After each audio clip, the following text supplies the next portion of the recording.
Repetition is the mother of all learning.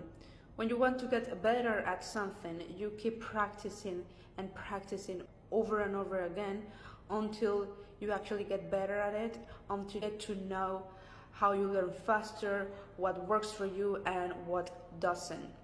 When it comes to English, especially when it comes to grammar, vocabulary and pronunciation, the more you practice, the better you will be at these skills. When it comes to vocabulary, and this is something that I do with my students a lot, we do tons of reviewing so that you get used to using that vocabulary. You build up your foundation.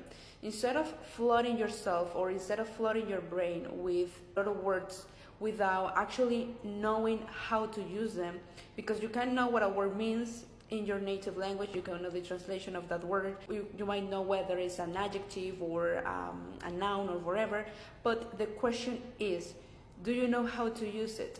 Do you know how to implement that word when having a conversation in English? This is what makes the difference between knowing the word but actually using that word.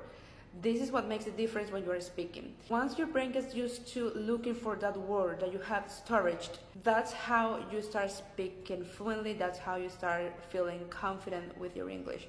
With grammar is the same. If you want to master grammar, if you want to start using grammar properly, you have to do the same. You have to build up the foundation. Your brain has to make those connections stronger. So when you are speaking, everything comes to you naturally and you stop hesitating. If you want to get used to using more vocabulary or if you want to expand that vocabulary, I leave you my freebie on mastering phrasal verbs. This will help you look at phrasal verbs in a different way.